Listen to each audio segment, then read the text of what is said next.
Echo 5, do you copy? Echo 5. Echo 2, good morning. Nice of you to drop by. Feeling alright, sir? Thought we lost you. Right now, I feel like I can take on this whole podcast myself. I know what you mean.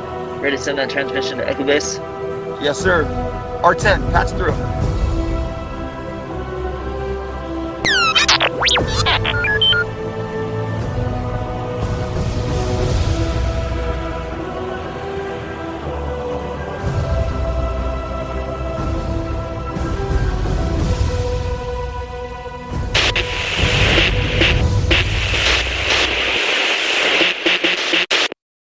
Welcome, guys, to another episode of the Hoth Transmissions. This is Echo 2, and this week I am joined by two guests from Instagram. We've got Star Wars Only, and we got Star Wars Warriors.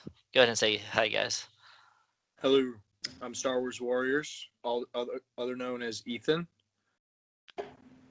And I'm Star Wars Only, otherwise known as Only, I guess. I don't. Might know me from YouTube or Instagram, one of the two. I'm on both. Yeah, and you got a new tagline? Everybody that follows you is now OnlyFans. Oh yeah, any just saw fan that of on Star your Wars story. Only is now an Only fan. Yes, when I saw you post that, that was pretty comical.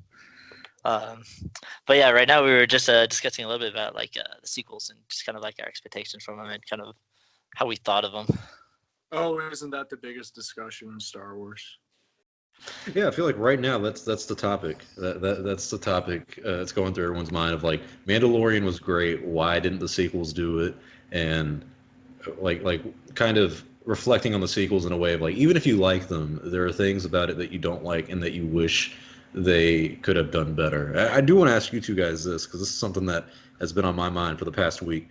What if they had done the Star Wars sequel trilogy exactly like Lord of the Rings, where they bought the franchise in 2012 and the first movie came out in 2015, but what if they had done episodes 7, 8, and 9 in 2017, 2018, 2019, and then between 2012 and 2017, nothing but production and just getting basically all three films filmed and ready to go, like Lord of the Rings? Do you think that would have made it better or would have been chaos? It would have served the overall plot better, honestly, because the original trilogy, I mean, everyone thinks it was all because of George Lucas, but in reality, I mean, like with Star Wars fans, George Lucas basically developed a skeleton outline for the original trilogy. He saw where he wanted the story to go, and he let directors in Empire Strikes Back and Return of the Jedi is a little iffy with directors. I know there's two separate guys involved in that, but basically those guys were there to serve the story mainly and create the best looking film and best quality acting they can get out of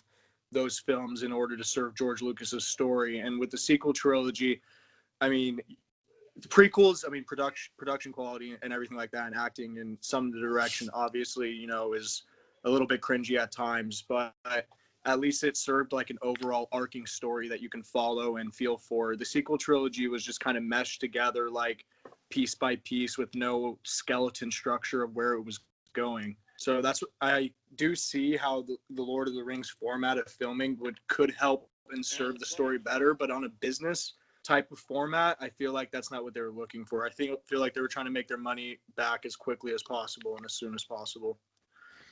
Yeah, I kind of agree with that, and it would be a little bit different because with Lord of the Rings, they at least had the whole book to script off of, and kind of they knew exactly where the story was going. Yeah, but they also had. I mean, George Lucas gave them 3 scripts to go off of for the sequel trilogy. I mean, like they had that skeleton outline. They just elected not to choose it.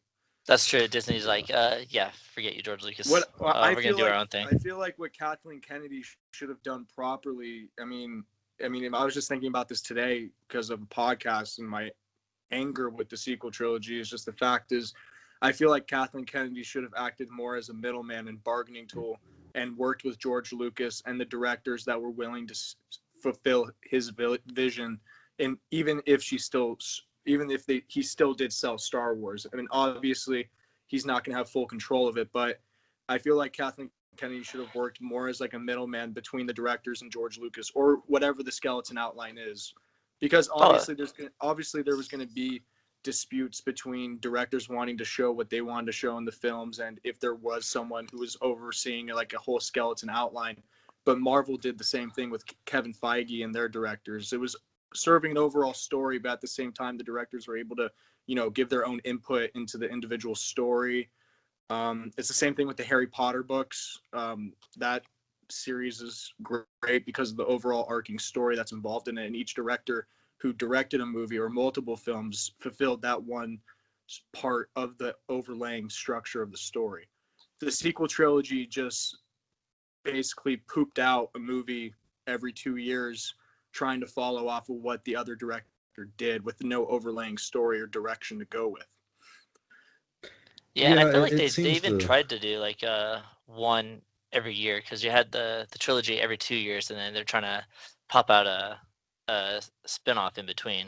Yeah, it And makes sense. It makes sense in a business way, because they literally bought it for how much was it, Trent? Like it was 3.5 $4.05 Yeah. billion Yeah. dollars. Yeah, 4.0. I mean, like when you make a purchase that high, you want to get your return on your investment as quickly as possible.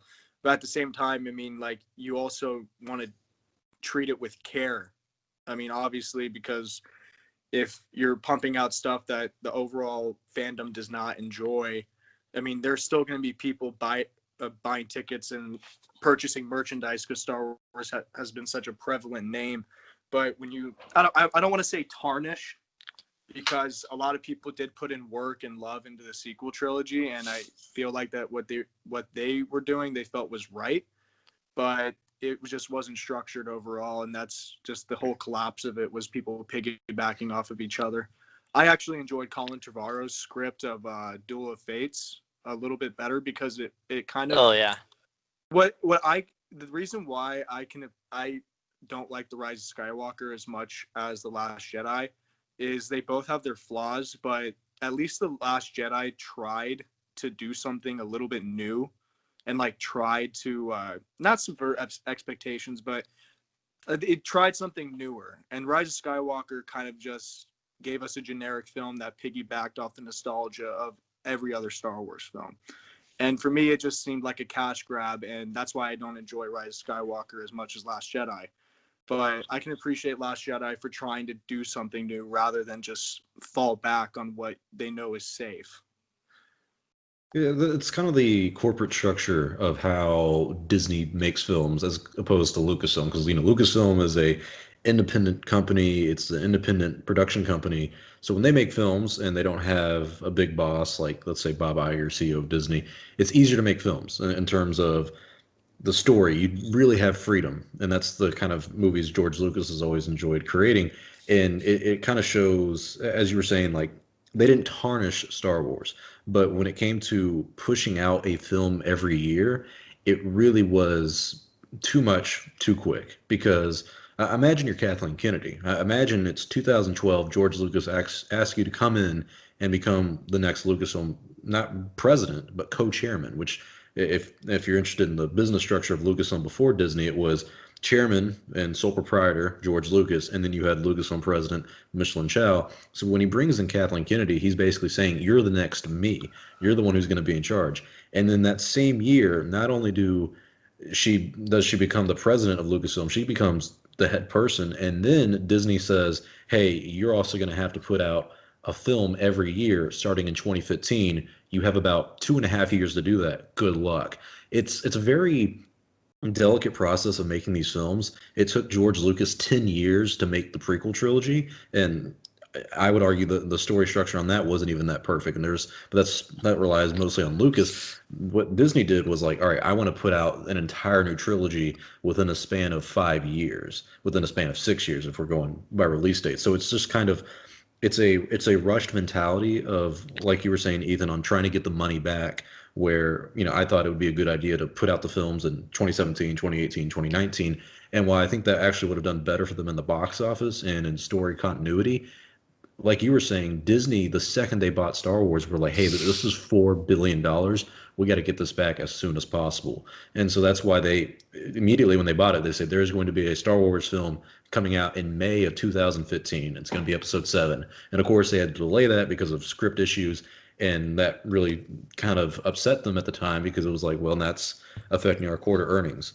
So it's a very different mentality on making films where Lucas makes the prequels because I have a story to finish and money to make, where Disney looks at the sequels and they're like, all right, we got to make our money back now. We have a story to tell, but our main priority is hitting these dates because they're going to be the most financially viable. Yeah, which just puts a huge pain and like just stress on Kathleen Kennedy's part. I might have disagreements with what she does or with the Star Wars, but I mean overall she was handed a very difficult job, and I mean she was playing the middleman to a lot of different things that she should have just been solely focused on trying to make the best quality movies in order to gain that money back. But apparently with the purchase, it just had so much pressure from the business side of it. And basically, I mean, with the stuff that happened with Lord and Miller, it probably just, what they were doing so differently with Han Solo probably scared her in a sense. And they had a disagreement, which obviously led to, Ron Howard directing the film, which is it just seems like it's just a lot of like financial pressure on her part that evoked a lot of her decision making throughout the sequel trilogy and other standalone films. Yeah, that's actually one of the funny things is like because of the chaos that came out of the sequels, it kind of pushed Solo to a side. Like they didn't even get too much like publicity on that. Not a lot of marketing. And when it came out, I'm pretty sure it had the lowest box office sales than any of the Oh yeah, films. no, it's the Solo problem wasn't even really the sequel trilogy. The big problem with that was just what happened behind the scenes in production. Well, the guys who were directing it originally were Phil Lord and Chris Miller, I believe are Right. their names, and they've directed 21 Jump Street and other things.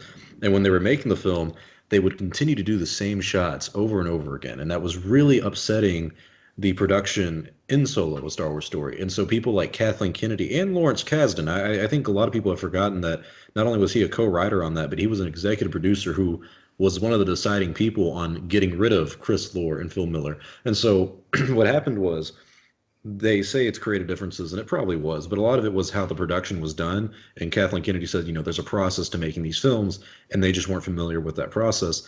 And what's kind of frustrating about that is that not only did they not work the stuff out before they even hired these guys, what's frustrating is that when they got rid of these two directors, they doubled the production budget because they brought in Ron Howard, and then they just didn't market the film at all. And so the Solo Star Wars story is the most expensive Star Wars film ever made. I mean, I think it cost $500 million to make, and it made maybe a little bit over that. It lost $50 million in total. So it's the first Star Wars film to not perform well at the box office, but it's also the first one to lose money, and that's solely because of its production problems, which is it is kind of frustrating because it's like you should have seen this coming from the start when you announced you're making a Han Solo spin-off film. It's not a very interesting concept, and it kind of shows that they really were doing a lot of Star Wars not wrong in the sense of storytelling, but wrong in the sense of their approach to it. Of just because it's a character we know doesn't mean it's going to do well in the box office. Doesn't mean we want to see a film only about Han Solo. Han Solo works great with other characters. Maybe he's not going to work so great by himself. Yeah, I do remember Yeah. when I heard them announce that movie. I was like, I think that's gonna be the first movie I skip in theaters. I was like, I don't really care to see a Han Solo movie. But surprisingly, it's actually been probably my favorite out of the films they've released so far. Really? Yeah, with Han Yeah. Solo, you can at least appreciate what they were doing about. I mean, obviously with the Mandalorian and these new Star Wars shows we're getting. I mean, Han Solo and Rogue One. I mean, you could appreciate what they were doing in the sense of trying to Star Wars is such a big and vast canon and galaxy and fandom. There's other things to focus on outside the Skywalker lineage or that story. So, I mean, I could appreciate them for trying to go and delve into the smuggler world of Star Wars, which is actually quite interesting. But, it also, the fact is, I don't really think Han Solo was at all marketed that properly. And, like, I just No, wasn't not at excited all. for it. Yeah, it wasn't marketed at all. I remember in 2017 for The Last Jedi, when I went to go see the movie, I saw like a fan premiere version of it, which is ironic because that same night I ran into our friend Clint, like, and it was completely unexpected. But the fan film thing or the fan premiere for it, we were like, okay, maybe we're going to see a trailer for that Solo movie because that came out in May. This was December. It's like 5 to 6 months away, and we had absolutely no trailer for it. And if you remember even more about it, during that year 2018, it wasn't until the Super Bowl, which why you would put a Star Wars trailer in a Super Bowl is beyond me because not that many football fans love Han Solo, but I mean that was in February. So in February we finally got our like first actual look at the Solo movie that came out in May. I mean, they didn't market this movie at all. Mm.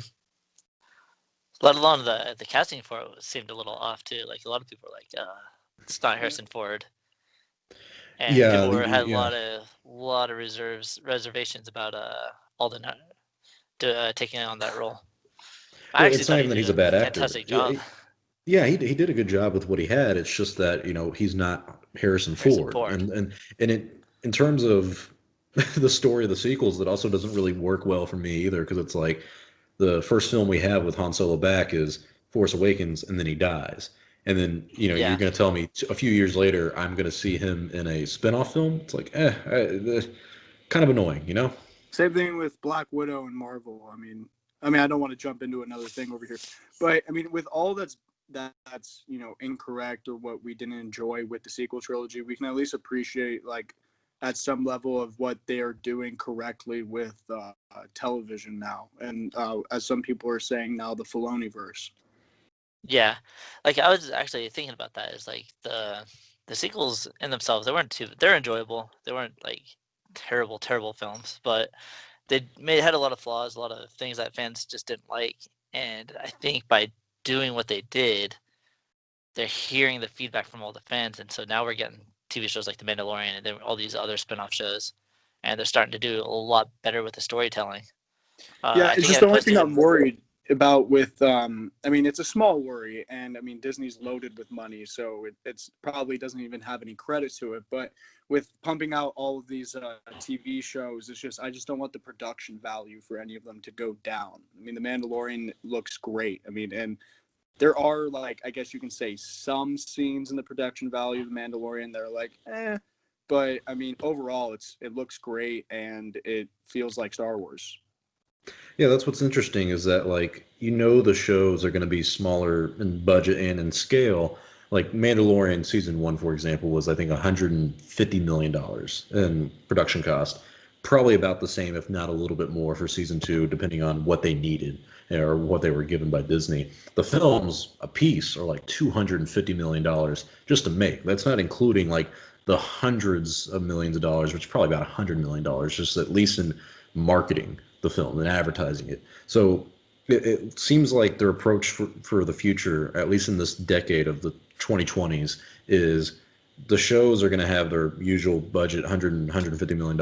It's going to look like television, but that's kind of like smaller scale Star Wars. But then when we get to something like the movie that comes out in 2023, Rogue Squadron, I would imagine that's going to be a lot bigger and grander in scale, and you're going to be able to see the difference. Where you look at that and you go, okay, that looks like a Star Wars movie, and then you Yeah, look at something like The Mandalorian. And what's weird is Mandalorian has a lot of movie moments where like you'll watch it and you're like, dude, this looks like straight out of a movie. I should be watching this in a theater with a bunch of people. And then there's some scenes, like Ethan was saying, where you look at it and you go, that looks kind of shitty. It looks kind of like a fan film. That No, was one of yeah, my problems with the Boba the Fett yeah, I was gonna say the episode. Boba Fett episode. That's the one that and I understand it. I'm not harping on the director for it, Robert Rodriguez, since he's ironically going to end up directing the Boba Fett series. But there's a lot of scenes and shots in that where you're like, that looks pretty bad. That looks like it was filmed outside in California on a Sunday afternoon, and no Yeah, one wanted to do post editing on it. And that's exactly what happened. They did it in California. They did it on a sunny day, and I don't know what happened in post production, but they did not really do a lot of great shots with that scene. yeah. maybe we could It's just blame weird it with on that. the whole pandemic. Yeah, Yeah, with probably. that episode, really, like you can tell that there's a lot of like good like direction moments. It's just the quality of it seems like a fan film, which they could have been Yeah, going for intentionally, but it's just like I mean, there are good qualities to it. I mean, when you see Slave One come down from the sky, like that was like yeah, I got chills. I mean, obviously because it's Slave One, but the way they introduced it just made it all the better. Also, I really appreciate how they introduce Boba Fett again. Like, you know, like, I mean, they didn't introduce him like in the Robot Chicken episode, you know, where he comes out flapping his arms like, "Hey, I'm Boba," or "I'm Boba," you know, like you know, it's just like they actually, like, you know, they teased him in the first episode and got excited for it. We didn't see him till a little bit later, and you know, a lot of people are saying, like, I mean, I could see a little bit with Mandalorian season 1, but overall, Mandalorian season 2, I feel like had a pretty, like, well structured story. Even that second episode on the ice planet, but I mean, overall, everything made sense. When people said Luke I actually Skywalker really was like fan that service, Spider episode. yeah, I Yeah, mean, I liked it's it a hit or too miss as for its some own people. episode, and it served the story in a way. But I mean, overall, it's probably one of my least favorite episodes of season 2. But Yeah, I can see that. everything kind of made sense. Like, Luke Skywalker wasn't fan service. It connects to basically, you know, he's looking for Jedi. He's building a temple, and everything else. It serves the story. Boba Fett, Mandalorian teaming up makes sense because he has his armor. You know, I just really enjoyed season 2 overall for the structure of the story. Which is surprising too, because if you think about it, normally when it comes to, I would say most shows, but just in general, when you have such a good start, like Mandalorian season 1 did, you would go, okay, all right, I'm comfortable with this small universe, small characters we don't really know much about, like brand new everything, and you kind of got the feel for Mandalorian. And when it comes to season 2, I think it doubled the quality and the content. I mean, honestly, I really think season 2 was far better than season 1. There's a lot of episodes that Oh I yeah. really enjoyed in season 1, but season 2, the only one I didn't like was the chapter 10 one, the one that on the ice planet with the spiders, and that's because I have arachnophobia, and that shit scared me. I did not like seeing all those spiders, but it was still it was a fun episode. It was just kind of a pit stop episode, but you look at the rest of them, you go, wow, like this is actually good quality storytelling.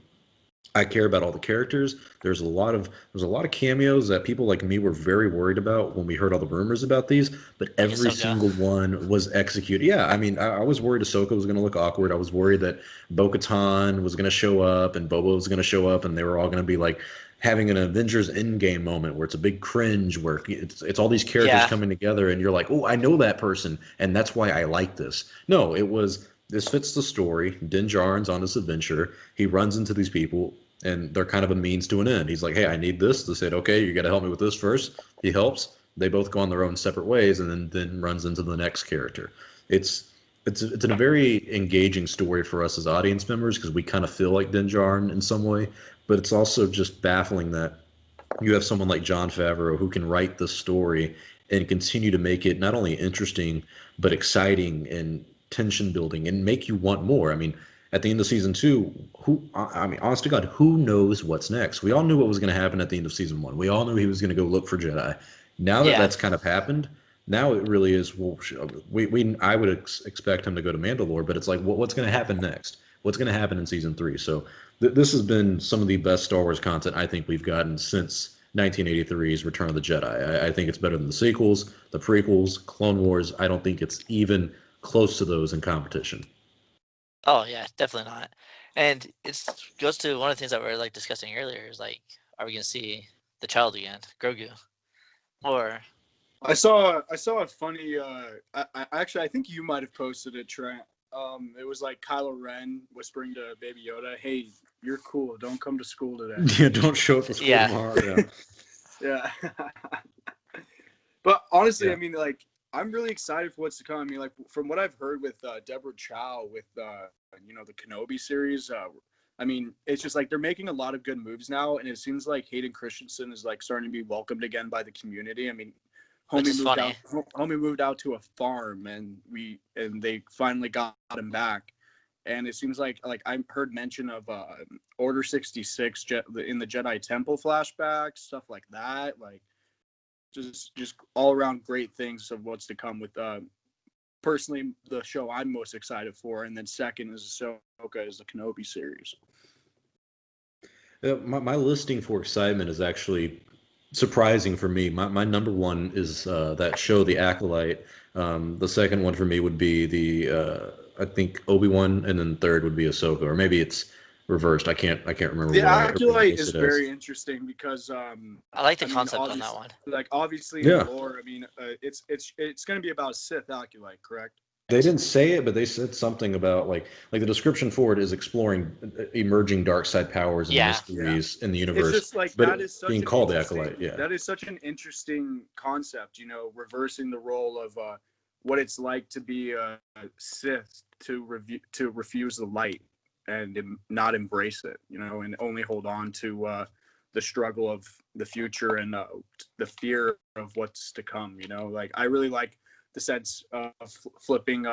You know, basically the whole. Original trilogy on its head, where you can kind of root for a Sith Acolyte in a way, but overall, yeah, I mean, I actually that one completely went over my head until you just mentioned it. That does sound very interesting. Yeah, it kind of goes along with the whole theme. It's like Darth Maul is like the villain of pretty much the prequels, and then they bring him back, and you start to feel for the character and start to understand his side. I mean, yeah, And I mean, so, he was. I mean, Maul was used as much as the Jedi Order was used. I mean, he was only a pawn in the grand scheme of things. Which, yeah, I mean, I can't wait for what's to come with these TV shows. It's just the only thing I'm worried about is production value. That is, I mean, they have this new technology, which I'm sure what's the new technology they use for the Mandalorian? It's like it's not a green screen, but it's like a I forget what it calls. Oh, Like stagecraft technology. yeah, stagecraft oh, that's technology. right. Like that's, I mean, it presents beautiful shots. You know, Yeah, I but remember going to the solo panel back in, I think it was Chicago, and they were discussing a lot of that behind the scenes stuff, and they're like, "Oh yeah, this is like an actual screen that when they did the hyperspace shot with Alden, that was at the actual hyperspace, like glowing off of his eyes because they had him actually sitting in the cockpit." yeah, and that's what And Star Wars has always done. Is you know, it's always revolutionized film and it mhm. went beyond expectations. And I feel like they need to start striving more for that. I mean, Star Wars.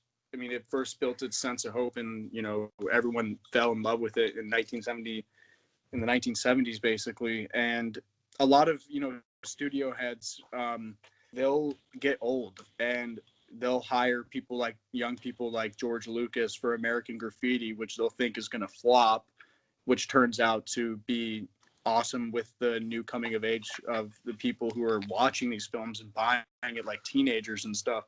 So I feel like like getting people like Jon Favreau and Dave Filoni and people who have made Star Wars media likable from from the Star Wars community should definitely be more involved with the production of not only just TV shows but films in general, because connecting canon it's great. I mean, Marvel did it and look where they're at, you know. It really expands the whole universe. Like we can sit there and jump into a story, and then it'll start talking about other stuff. And it's like, oh yeah, I recognize this now, and it just kind of just really opens it up. Because now they're What's jumping back cool about into the that? High Republic, and which is what 200 years prior, and they're going to bring in Yoda, which is going to connect it to the current stuff. And so it's going to be really interesting on how they're going to really like delve into all those different stories and which direction they're going to take it in. Yeah, and honestly, I want to know more about Grogu. I hope his story isn't done because, I mean, we still don't know where he came from. We know that he was at the Jedi Order during the fall of the Republic, but I mean, where the hell did he come from? Did Yoda and Yaddle do something like Kid and Mando did for the sake of their species, or what? Like. Yeah, there's a lot of questions on that. A guy named Jason Fry, yeah, the author for Star Wars, The Last Jedi, ironically. I remember talking to him, and he said something about how, like, when it comes to the species of Yoda and Yaddle, like, when it comes to being a Star Wars author, that has always been extremely off limits. Like, you weren't allowed to even hint that he doesn't know anything about it either, but like the thing was that is like uncharted territory in the Star Wars universe and the lore and the expanded universe, the canon that we have now, you name it. This was something that has never really been discussed, like where they actually came from, why the species doesn't have a name, what's so unique about the species, why is it that literally every single one we know so far is force sensitive. And so And that's why the Mandalorian has done something kind of crazy with that, where it's like We're actually kind of exploring it a little bit. We didn't with Grogu yet, but I think we are going to see him again because at the end of season 2, Din Djarin does say to him, he's like, "I will see you again, I promise." And I think he's going to keep And that he promise didn't. because And he didn't for give the the show. shifter knob, and he's going to give that. Yeah, he's got to give that back. He's probably keeping that for his own sake. He's probably keeping that to Yeah. stay Yeah. sane. I imagine season 3 we're going to see that dude pretty depressed without little Grogu around. Yeah, I know. It's just I find my it. theory for Yoda's species overall. I mean, I don't want to like tease theories when it comes to it because obviously we can't guess it because until the story creators come up with something or they find something. But I mean, his species, they live for 1,000 years, plus, and it seems as if only 1 or 2 would be born every, almost every millennia. Mm. So that's kind of an interesting concept of a species that's so rare because they live for so long. Yeah, George Lucas was actually the one that put it off limits. Like even before the prequels, he wanted, even in the books, he didn't want any other creature that resembled Yoda. And then when he got to the prequels, he kind of delved into adding Yaddle into that, and even then that was a little rocky.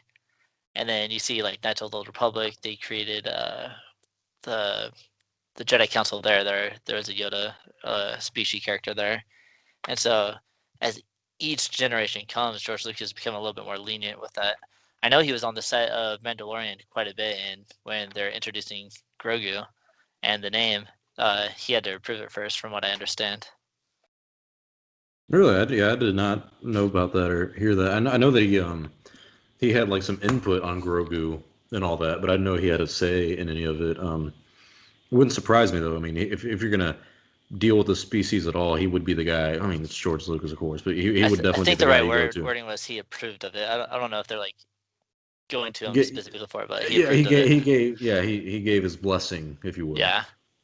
Yeah, it's just there has to be something, I wouldn't say like emotionally investing, but there has to be something deeper to Yoda species that that George Lucas holds on to, that he knows what he wants it to be, and that's why he's so touchy about it. And when it comes to canon or authors wanting to write about it, it must resemble something from, I don't know, what he wanted to work on. I have no clue, but yeah, it seems like George Lucas is holding on to a secret that he probably hasn't given Disney yet, or hell, maybe he has to Jon Favreau because they're doing the Baby Yoda storyline. But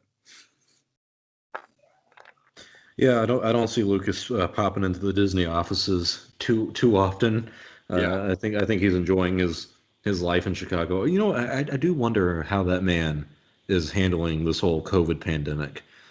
He's an old man. He's like in his 70s, late 70s too, not like 71 or something. Homeboy's old. I wonder I wonder what his day-to-day life is like during I COVID. He mean, probably has people just bring him food all the time. sure as hell he's at risk, but that we've seen time and time again where other older, richer men don't really seem to care about that. But yeah. Yeah, I It is imagine interesting he's for sure. quite happy at it. Yeah, he's I think he's enjoying retirement, and then, it's like, in a sense, Well, if I had $4 billion, comparison, I'd be enjoying retirement. yeah, he just, he basically sent his kid away to college, and he's now visiting and learning and letting it grow without him. Basically, yeah, because he handed it off it's to Dave Filoni. And Like he's just, Dave, he's just kind of checking in on us, saying like, how you doing? You're not shit with that sequel trilogy. You did a lot of drugs then. yeah. I don't know. I heard George Lucas actually really liked the sequels. Oh God, I mean, I can even imagine. I- Maybe because it was appealing to the sense of like, more like, because George Lucas has always said Star Wars has always been for kids, so I can get how he would like them then. But Yeah. Well, I know we know also, for sure I he can't see doesn't. George Lucas going against the sequel trilogy without like some type of like anchoring. I mean, Yeah, I he feel like definitely has some bitterness towards the sequels, I would imagine. I mean, he openly told them that he did not like The Force Awakens at all. He gave a comment on The Last Jedi saying that it was beautifully made, which is very vague, but I'll take it. And then I don't know anything on what he said about The Rise of Skywalker. He definitely needs to do like a he didn't tell-all go to the sit down premiere. I interview. know that. Yeah, he was in Orlando for that. I 110% remember that. I know he was in Orlando and he went to that the new ride at Disney World. It was the Galaxy's Edge, which is a Star Wars land, and there's a ride called Rise of Resistance there, and it's like the new most advanced ride of all time. At least back when it opened in August of 2019, I think. And so what Yeah. happened was he got off the ride or something, or I think he was coming into the ride, and he told some of the First Order cast members. They said something to him, and he's like, you die in the next movie, right? Like, so he had already seen episode 9 before the premiere, and he spoiled it. So just poor people working at Disney for no reason. He's like, oh yeah, you all die. It's like, well, damn, George, all right. I mean, it's the First Order. It's the final moment. I mean, did you really Yeah, expect them to it's win? expected. Yeah. And he's like, Ray turns to the dark side, right? He's like, you might want to change the color of that lightsaber before it becomes a bad investment. He's like, I Kylo don't know if Ren you hear goes back this, to the light but side. we bring back time travel in episode 9, and we go back to the Phantom Menace. So you might need to get your pod racers going again. Oh, you're talking about the holiday special. Oh God, I've actually not. I saw the new one. I have actually not seen the original holiday special, the The 1978 one. original one is a train wreck. I've heard that you Eckhart's can't turn Ladder away from it. YouTuber. Yeah, Eckhart's Ladder. He told me. Well, he didn't tell me. He put it up on his, I think, Twitter or YouTube. He did a review for it, and he was like, honestly, this isn't even enjoyable to watch. Like, ironically, like you'll sit down to watch it to make fun of it. He's like, you can't even watch it like that. That's how bad the holiday special is. Yeah, even the costuming for the Wookiees is comical. Like, the only good thing that came out of the original. The costume for that one Wookiee in Solo. Oh yeah. The female Wookiee who looked like yeah, that was a little weird. Planet of the Apes. Lost? Mm. I was thinking Planet of the Apes, but yeah, Land of the Lost too. Yeah, but you know that one ape in Land of the Lost? His name's like Cheeky or something like that. It looked exactly like that. Oh, that's with Will Ferrell and Danny McBride. No, yeah, I can definitely see the correlation there. It was a very weird choice in terms of showing off the Wookiees. I don't think we'll be seeing a lot of them in the future, just because the holiday special, Solo. I think we're trying to find new species to deal with. Yeah, what do you think of them? Like, just creating a bunch of new characters and not really jumping back into the ones that are already created. I think that's what they're doing with the High Republic. I think one of the good things about all these new shows and the new stuff that we're exploring is that we're really going to start seeing more creativity in the Star Wars universe. I mean, that was a big downfall of the sequel trilogy, was that it was quite literally exactly like the original trilogy. Not only in story, but in the way the world is set up. There's not much room for exploration. It doesn't feel like there's a big, vast galaxy out there. But right now, with the High Republic, for sure, it feels like they describe it as like exploring the West, at least for us on Earth.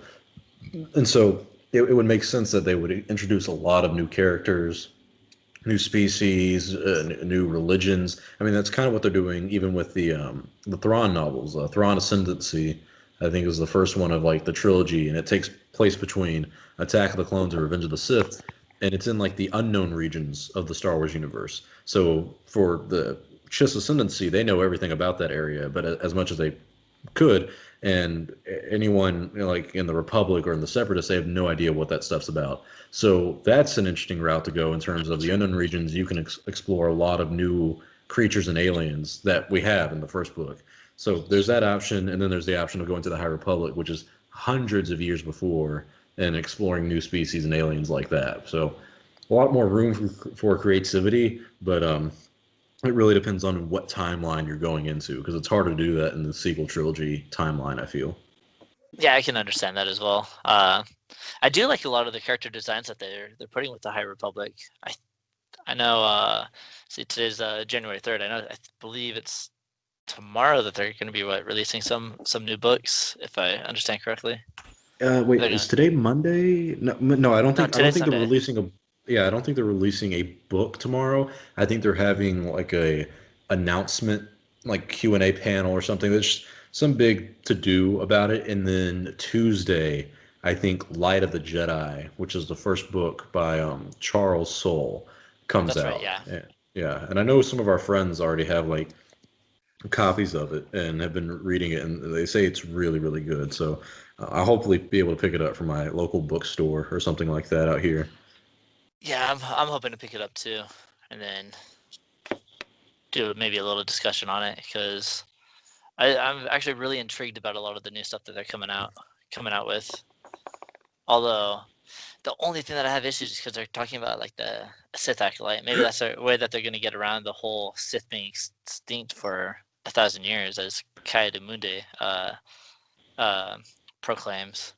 Well, here's one thing with it though, is it can be like George R. R. Martin with Game of Thrones, where he says like, you're reading this story through the eyes of this person, but what do they really know? Like they don't really know anything about that side of the earth. So maybe that's what they're going to do with the Sith acolyte, where it's like, or the acolyte show, where it's exploring the Sith a little bit more. But the Jedi think they're extinct, so it's not like they were extinct for 1,000 years. They were just in hiding the whole time, and Which it makes goes into like, sense. yeah, it goes into the purpose of like the rule of two, which I could imagine that in the acolyte show, it would kind of, since it's going to Come take on. place, I think 50 years before the Phantom Menace. You're going to see like the introduction of the plot to like undermine the Jedi and usurp them and get them out of Maybe power, the basically. maybe the rise of Darth Plagueis. I mean, And That's what a how lot of people are insane would it speculating be if on. the Sith acolyte is Darth Plagueis? It might be, man. That's what some people are leaning towards, because you got to think of it timeline wise. It is it makes 50 sense. years before the Phantom Menace. I thought it was Palpatine's 200 not years. born. That's when the High Republic takes place. Oh, gotcha. The But the High acolyte. Republic, the acolyte. The description says it takes place in the final days of the High Republic. Which, Okay. if we go through the timeline, apparently it's 50 years before the Phantom Menace. So if that's when the High Republic ends and this show kind of starts, it would make sense that you would see a young Plagueis in there somewhere. If not Plagueis, his master Darth Tenebrous. But Palpatine's not even born at this point. He would be like 4 or 5 years old If a few anything. years after this. So yeah, it's there's a lot of intrigue on that show just because of Darth Plagueis possibly being a character we see, which would absolutely love. I would not oppose to that at all. Yeah, like as opposed to them talking about like Snoke being Darth Plagueis and all that, I was like, yeah, nah, forget all that. But I'm a lot more intrigued for his rise rather than kind of like I wasn't really too excited about them bringing Palpatine back. Like I thought it was a cool concept, thought they did all right with it, but I really wish that they would have just jumped into something else. Maybe kept Kylo Ren as the main villain Yeah, rather and than introducing something else. what I like about the Ahsoka series is that now the Ahsoka series seems like it's gonna be, the Mandalorian, it was involved with the Empire, and like we got to see stuff with like cloning and like what is Baby Yoda's blood being used for, which the overall theory is that it's being used to make Snoke. But it seems like the Ahsoka series, and obviously at the end of episode 6 with Ahsoka in relation to Grand Admiral Thrawn, it seems like the Ahsoka series is going to kind of take on that storyline, and we'll probably figure out more about Snoke and Grand Admiral Thrawn and the new rise of the First Order, probably through the lens of the Ahsoka series. Whereas the Mandalorian will be focusing more on Mandalorian things rather than in comparison to the Empire. Mm-hmm. Yeah, and then the Rangers as well, because they're all supposed to tie into each other. They're gonna be Yeah, kind of like was it the CW's Arrowverse? yeah, and I like that idea too, because imagine this. Like, imagine if in the Ahsoka series she finds out where Thrawn is at or something, and finds Ezra, and then the Rangers of the Republic, they're dealing with like this new First Order that's kind of coming out. Like they're hearing a little bit about this stuff. Like there's something afoot going on, and same thing in the Mandalorian. Mandalorian, they're like, hey, there's this new enemy threat that's coming out of nowhere, and then it all kind of leads up to this big climactic event of like, some people are saying this is like Heir to the Empire, where Thrawn has come back and he's got like either the Chiss ascendancy with him, he's got like the a part of the Empire, and they're thinking that Filoni and Favreau are going not in that exact route, but towards that route, where it's a situation of, all these shows are interconnected in a very unique way, but they all have the exact same payoff at the end. Which would be really cool. From what I hear, there's only gonna be 2 more seasons of Mandalorian, so I wonder if they're gonna once that ends and the other shows are continuing. I wonder if they're gonna just bring Mandalorian back just for like cameos. Yeah, I don't know how much more in the story they have. I know Giancarlo Esposito, the guy who plays Moff Gideon, he did say there's well, we already know there's season 3, but he also said there's a season 4 as well. So don't know if it'll go past that, but if it does, I think nobody's going to object to it. But I think they're going to wrap up the story. I think they already know how the story is going to end, and they're just kind of executing it at this point, which is good because we know that the story needs to be told in a certain way. We can't have the show go on forever, but boy, has it been a fun time to watch. Din Djarin becomes the new Mandalore. Yeah, a lot of people want that. I want that too. Yeah, I And think that'd be really honestly, cool. I want to see him. I want to see the fight with Bo-Katan. That See, is something. I know, I I'm would kind of really like conflicted to on that see. one. I'm wondering if she's gonna respect it or if there is gonna be like some type of conflict between them. Also, that fight with Boba Fett and Sasha Banks' character, that one was that I kind of like that that whole discourse they had in that episode, where it's like anything special out of you came out of a Bacta tank. There's stuff like that. It's cool how they can incorporate the nostalgia and canon with everything. And obviously Boba is such a cool character because he was involved in the Republic era and all that other stuff. And also, I know a lot of people who had complaints with, not complaints, but they were kind of like, oh, she should have not beat up Boba Fett in that fight. But really, Boba Fett was trained from Django, obviously, and we haven't really seen him do much. Other than him being hooked on spice and getting hit in the back with Han Solo. You ever hear that theory in Return of the Jedi that Boba Fett was doing too much spice, and that's why he got clunked by Han Solo? I think Yeah, that's a load of McClunky. I think those are Boba Fett apologists. They're like, you know what? It's because he his partied pants too were much on the down. sandworms. Yeah. He was doing so much drugs. You got. Yeah. I don't agree with those theories either. But it's funny to think about how much people are willing to protect Boba Fett, even though he's there's really no credibility in that we've seen at all. Yeah, Yeah, and to be honest, Boba Fett never 40 really was years? one of my favorite characters until they reintroduced him in Mandalorian. Now I'm starting to think, okay, all right, Boba Fett's kind of cool. Yeah, it's been a popular consensus of it's what has this guy actually done? He just kind of shows up, says, put Solo in the cargo hold, and then you're like, oh, he's the baddest guy in the galaxy. And then 40 odd years later, they finally come out with an actual story for him, and he's actually intriguing. It's not just expanded universe stuff. It's not just in the books or comics or even in the Clone Wars show. Shout out to our boy Daniel Logan because they got to explore his character as a young kid in that show. So they've slowly redeemed the character of Boba Fett, and I can really appreciate that because there is the route that we could have gone, like Ethan was saying a lot earlier, where he just shows up and he's like, "Hey, I'm Boba Fett and I'm cool," but no, he came back and he's like, "I'm here for my armor." And so Tamara Morrison has done an amazing job as Boba, and I'm excited that he's back in Star Wars, and I've heard he's very busy. He's a great actor too, and one of the things about the Clone Wars canon-wise I wanted to ask you guys about, we all remember the episode with Boba as a child blowing up Jango's helmet to kill Mace Windu, right? Yep. I do remember that, yeah. And we all know the canon story of, not canon, I believe it's not canon, but of Boba Fett killing Jaster Morrell and getting the armor from him. Yeah, I don't remember that. Was that in the Clone Wars show, or is that a comic or a book? I remember. I remember there was something when I was a kid where Jaster Morrell was a character. He was another Mandalorian where Boba Fett killed him and obtained his armor. But in the Clone Wars, Boba Fett tries to blow up Mace Windu with a bomb inside his Jango's helmet. Mm-hmm. So I was just thinking of maybe that could have been another canon error, just with the Darksaber and Sabine. But I don't know. That's just something I wanted to point out because it was during the Bounty Hunter season arc with Aayla Secura, not Aayla Secura. Yeah. Shoot, what's her name? The sniper.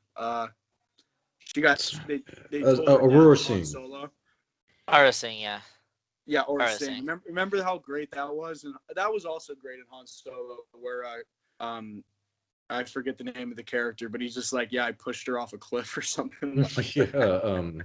Tobias Beckett or something like that. I Yeah, Yeah, think Beckett. Woody, his name's Woody Harrelson, right? The guy, yeah, actor, yeah. Woody Harrelson, great great actor. actor. Yeah, he literally showed up and did Woody Harrelson for Beckett. I No, I loved know. it. Pretty much. And just to jump back on the Boba Fett armor thing, it goes into one of the Clone Wars arcs that Filoni never really got to develop. Uh, Filoni did talk about Boba and Cad going on a mission to get his armor. Yeah, what was that one about Cad Bane? That Mark, actually, I think this is what me and you saw when we went to Celebration in Orlando. I saw that same video. I Yeah, looked the forward the for that scene one where they too. had that shoot off and everything. That's Yeah, right, because we went to and Dave Filoni's little that's where Cad Bane meets his end. artist thing. Yeah, Yeah, yeah. What Boba a gets the dent on his helmet. I almost forget about those kind of like moments where like we actually see like Dave Filoni in real life and you look at him across the stage, you're like, oh yeah, there's Dave. And then like thinking about it, it's like, well, that was 3 years ago. And now this man's telling a lot more stories in Star Wars. Yeah, It's a crazy time. and an interesting story development with Boba. I haven't read too much into it, but I know on his helmet he had like those gold insignias or stripes, which in Mandalorian it kind of resembled or symbolizes revenge. And then you see when he repaints his armor, the stripes are now red, which is more of like an honor to your lineage or your father or something like that. And so it kind of shows Hmm. like a peaceful change. It's like a very Oh, subtle thing. And I I kind of love what they noticed. did with his armor. And Oh yeah, after he got it back, I saw some people were a little upset with that, but I thought it looked great. I'm really excited to see what they do with Boba Fett this year, actually, December. I know yeah, that's right. December he's gonna try to 2021. rule Tatooine. He's ruling the whole world as a drug lord, man. I mean, Yeah, he's literally Jabba at this point, which is funny because he's got that dad bod too. So he's sitting in yeah. that like the seat of the throne. Any guy who sits on that throne has to gain a little weight. That's what I was saying too. Bib Fortuna. Oh my goodness. God, man, that dude was eating like a king. Like he like all of us during COVID, just locked down and piled up some food. Just I don't even lost know if and he just worked. gained weight, gained some Yeah, comfort weight. comfort weight. Yeah, yeah. Basically. Yeah, he doesn't have to stand on his feet all day next to Java. Maybe that's why. Maybe that's why anyone who sits there gains weight. Is like you sit there in that throne and you're like, bro, this is the most comfortable chair I have ever been in. Like, did Java ever leave that? I think he left it for the sail barrage that he Yeah. got on to take out freaking. But maybe they didn't even get him off the throne. Maybe they just moved it, kind of I glided. think they just moved the throne, which is such Good a power God. move. He's got a whole Yeah. security detail that just moves him. Yeah. His little uncomfortable laugh that he always does anytime something happens. He's like, oh, Oh, oh, oh, oh. oh. It's Oh, like man. little did you know, there's a Rancor below you. Even the Rancor couldn't have pulled Jabba off the throne. That's how No, fat the guy became. Oh, poor not at Jabba. all. Yeah, it's just overall, I'm excited to see what they're doing. I mean, like Dave Filoni, I like that he kind of had a live action redemption, from the previous season because I did not enjoy his. I mean, it was one of the weaker episodes of the first season that Dave Filoni directed, but the one he directed with Ahsoka was amazing, and he just did such a service to the character and the overall story and everything involved in that was Oh, great. absolutely. Like I was talking to a lot of people, and they're like, "Oh man, I'm kind of worried what they're gonna do with Ahsoka." I'm like, Dave Filoni's directing this episode. I'm like, if Dave Filoni's happy with how Ahsoka turns out, I'm sure it's gonna be good, because that's it. That's his character. Like he let her And legally survive Order speaking, 66. yeah, legally speaking too, when it comes to like writer stuff, he absolutely has final say on her character, because he created her with Lucas many years ago, and so we all predicted like when we found out which episodes were being directed by who or written by who, and it was found out that Dave was writing. I think it was chapter. Oh, it was like the fifth episode in season two. Basically, I was like, all right, if he's Chapter writing it, 15. that's the one that Ahsoka would pop up. But I'm with Ethan. I did not like Dave's episode in the first season, chapter five, because he Which directed episode was that? it was the one where they go to the Tatooine and he meets Fennec Shan, she dies, the one guy like tries to betray. Oh yeah, Or then yeah. So like that one was written and directed by Dave Filoni. The first episode of season 1 was just directed by Dave Filoni, and I thought that one was very well. So I think Dave is actually I think Dave is very similar to George Lucas in more ways than people would like, and that is the sense of he is a better director than he is a writer, but that does not mean he's that great of a director either. Like he's yeah. good, but And you see it through he Clone needs. Wars and Rebels. Well, yeah, but with Clone Wars and Rebels, though, it's not. He's not only not directing those episodes himself. I mean, he's supervising director, so he's involved in all of them. And it's not live And action. yeah, it's not like a completely different ways of making those things, but he's also not writing most of the episodes for that. Like he's heavily involved in story, and but like when it comes to like Rebels, I think it was more exemplified in the Resistance series is that he was kind of like loosely associated. Rebels, I know he had a big he was in charge of the story, but I don't think he directed as many episodes as he did with Clone Wars. Because Clone Wars, Right. he wasn't in charge of that whole series at first. It was a Lucas and him thing, and as time went on, Dave Filoni slowly but surely became more in control over it up until like season 7, where he just ran the show at that point. I thought it was season 3 that Lucas took a step back and just let Dave run it. It may be. I don't remember the production stuff on all of that as well, but I do know that they started out collaborating a lot together, and then like Oh yeah, which one was it? Season 5 or 4, where we got the Mortis arc. That was something that season Lucas 3. himself. Season 3, okay, But because yeah, I that know was season that's 3. that's that's the one that like Lucas himself came in and was like, no, hang on, I have an idea. You guys are gonna love it, and he was right. It was great. So it's nice seeing someone like Dave go from storyboard animator to executive producer or director, writer, and live action Star Wars. I Yeah, think he's had a yeah, great career in film. yeah. Yeah, I can't wait Dave to see what Filoni else is he comes up great in with. that regard. One of I remember watching and obviously since Dave Filoni directed it, I remember when I was first watching the episode they directed in season 1. At the ending, the teasing. Obviously now we know it was Boba Fett, but I was willing to bet all my money that that was going to be Cad Bane, and I was so excited because of the chain on the boot and that was going up to Finnick. I was Yeah, it's kind of crazy I how would love that to all see played Cad out. Bane up. Like a lot of us said at the time, we were like, "Ooh, that's Boba Fett," but then we were like, "Well, wait a minute, he doesn't have the armor on, because so that's not Boba Fett." And then it was like, "Well, there was Boba Fett without the armor," and he revived Fennec Shand to bring her back. I would like to see Cad Bane in live action though. That man has a villainy to him that I think is criminally underrated. I think he's he needs to such return. a He's one of my favorite he's bounty like hunters.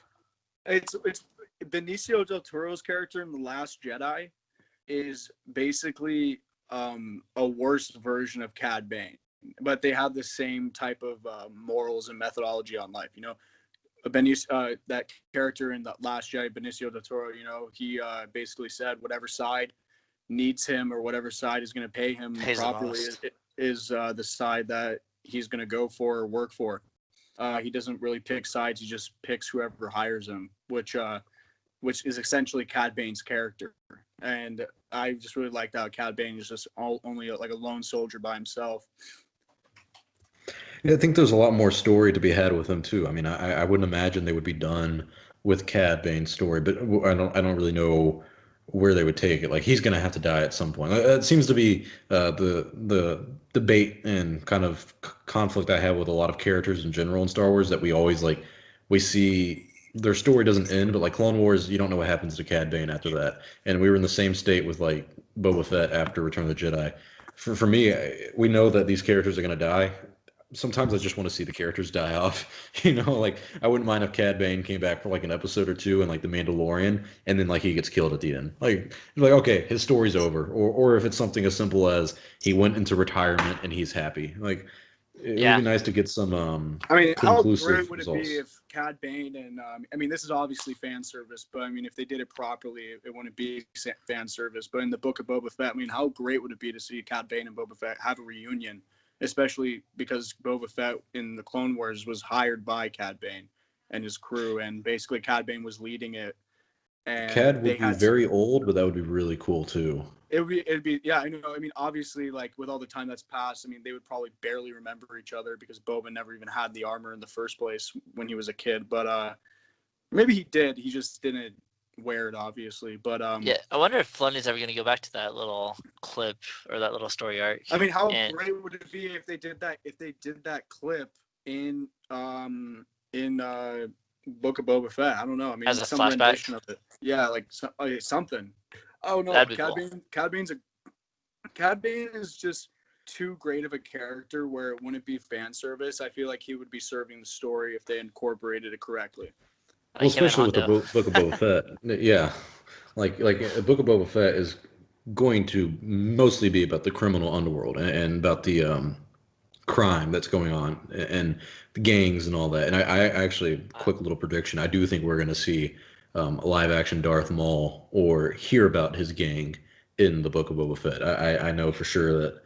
Um, Well, Maul's dead at this like, point, so it oh definitely yeah, be this mentioned. So it is definitely be mentions. yeah. If Fuck, anything, I Black have Sun my and timeline messed up. He's supposed to be yeah, in one of the future like upcoming shows or something. They said that they were going to do like a solo series or something again. But maybe yeah, I Andor. think he.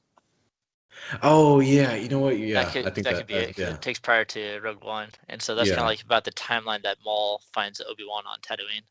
You're absolutely right. Yeah, I think it would be that. Oh my I wouldn't gosh, be surprised. a live action rendition of what we saw in Rebels. Would be Oh fantastic. yeah, on the Obi-Wan Kenobi show. That was the one thing I was really disappointed with in Rebels was I was like, dude, if we have a Kenobi movie or a Kenobi series, you just killed off Maul and you just killed off the main villain for that series. Like that really upset me. And I know they're bringing back Anakin and Hayden Christensen to play Darth Vader. Yeah. I'm semi okay with that, but I would have much preferred to Yeah. see Darth Maul and So Obi-Wan go at it how I again. see them going about with villains in Kenobi, which I would be willing to bet money on, is basically Sith Inquisitors and the season finale being Darth Vader. Simple as that. That's what I was Uh, thinking. And a lot of people are thinking that it's going to end up on Tatooine, but at this point, I think Obi-Wan leaves Tatooine for a while because I know George said once that Obi-Wan never stayed there permanently. He went off to get news and other stuff to check things out. And From what we so, know about the story so far with the Kenobi series, and this, I mean, I believe it 110% because it comes from very credible scoopers in the Star Wars community. One thing that is supposed to happen is that Darth Vader basically sends out Commander Cody, which is going to be Tamara Morrison, reprising his role. I hope so. He sent, yeah. He's going to come back for that, and like Cody is going to hunt down, like the 501st is going to hunt down Obi-Wan because he's one of the Jedi and everything like that. And then I would imagine, yeah, close to the end, probably the last episode, we're going to see Darth Vader and Obi-Wan reunite one more time and fight again one more time. As Kathleen uh, Kennedy said, the the rematch of the dialogue, century. the dialogue in that fight is going to be insane. Uh, Just c- c- can it top the Revenge of the Sith one? You are the chosen one, and all that. oh my god. I mean, You are my brother, Anakin. I just feel like I loved you. Obi-Wan's done. I feel like Obi-Wan's just done with him, and he's he knows. I mean, he tells Luke in New Hope, he's basically a machine basically now. Yeah, But he says that in Empire. He's more machine now than machine man. man. But But there's that one line in Return of the Jedi where Vader does say Obi-Wan once thought as you did when Luke is trying to redeem him. So I think they're going to explore that a little bit, where I think Obi-Wan will run into Darth Vader and say something along the lines of like, I know they're still good on you. You can still turn back. Like, what would Padme want for you to do and all that stuff. So yeah, there was I feel actually a like we're That going would to make deleted. get to sense it. because you There don't was a get that out deleted of A New Hope. script in Revenge of the Sith where basically Obi-Wan. It was teased in season 7, the Clone Wars too. There's a whole deleted script and line of dialogue where like Obi-Wan saying like, I know about Padme. I chose to elect to ignore it because I knew it made Anakin happy and all of that kind of stuff. And you're the only one he can truly be happy with. So, I mean, obviously bringing Padme into it would probably enrage Vader. I mean, but It's his greatest failure. I mean, it's his one, and obviously Shimi was another failure, but a lot of Anakin's story is is almost too Shakespearean in a way. Yeah, If you look at such it. such a tragedy. Yeah. Tragedy But was the anyway, dude, writing of the prequels. I'm excited for what's to come overall, and definitely to span away from the Skywalker story. Even though the Kenobi series will be definitely involved in that, so we'll still get some of our Skywalker medicine in. But being able to explore other avenues of Star Wars is great, especially with Book of Boba Fett and the criminal underworld. It's gonna be insane. And I think that's kind of what they're doing with all these new projects is that they're slowly kind of like weaning us off of the main story and moving into all these different eras. Oh, And so thank there's God. there's a lot of cool projects that are coming out. And for anybody that's listening and hasn't even touched the comics have delved a lot into a lot of the back lore of a lot of it, which I find extremely fascinating. Yeah, I think that we're going to see a future Star Wars that really expands on different timelines, different characters, different stories that are like integral to the universe, but weren't integral to the episodic films of the Skywalker saga. And I really like that idea because it has felt very limiting to basically make everything about this family, which in some sense is fine if it's what the main films are about, but it's the Star Wars universe. There's so much more to offer, and they're just now kind of using that to branch off ideas. I mean, between like 2012 and 2019, maybe even 2020, literally all the new Star Wars content that was not movies, and even actually the movies, if you consider Rogue One and Solo, all the new content was between episodes 3 and 4, that 19-year gap. And it was True. mind-numbingly annoying. We're still doing that a little bit with Andor. We're doing that with the Obi-Wan Kenobi series, but Fallen we've kind Order. of Fallen Order, yeah, the sequel that's coming out in 2022 as well. So we've milked that a lot. But we've pretty much milked it to the point where it's dry. So now they're like, okay, well, we have another era to look through. We have between episode 6 and episode 7, we have the timeline between episodes 2 and 3, and then we have the timeline before episode 1. I mean, that's just almost Yeah, infinity. You have nonstop room to work with. So it's a good time to be a Star Wars fan, but it's also an even better time to be a Star Wars creator because I feel like your options are pretty much limitless at this point. oh yeah. I think one of my favorite things in Legends came from I think it was like you jump 200 years into the future and it's Luke's like great great grandson Cade, and he's Hmm. kind of like force sensitive, but he wants nothing to do with it, and he's kind of become like a smuggler in his own right. And so there's lots of opportunity they can go with pulling from Legends, rewriting stuff, and just coming up with a bunch of brand new cool stories that we haven't even thought of yet. Yeah, It's So it's good time to be a Star Wars fan. I remember feeling Yeah. very happy and optimistic about the future back in 2015, but right now I feel even better. I know it's been a rough few years. I know people have been very anti-Lucasfilm, very anti-Kathleen Kennedy. I think there's arguments to be made on all sides, but I think Kathleen Kennedy is going to stay on past 2021. I think we're going to have a bright next 5 to 10 years of Star Wars. I think there's a lot to offer for a lot of the community and a lot of the fans in general. absolutely. All right, guys. I think that's actually going to end it for our discussion tonight. Go ahead and comment below and tell us what you think about the future of Star Wars. Things that you'd like to see. We'd like to hear what you guys speculate about, what you guys are thinking. Also, check in the description. We've got Star Wars Warriors and Star Wars Only. They're both on Instagram as well as YouTube. So check out all of their content and show them some love. Uh, Also down below, check out our Discord channel. We're building a huge global community. I think we're over 100 people there right now, and it's booming over there. As well as check out some of our cool shirts that we've been creating. We got a bunch more cool stuff coming out, so check out all the links down below. Um, this is Echo 2 out, and may the force be with you.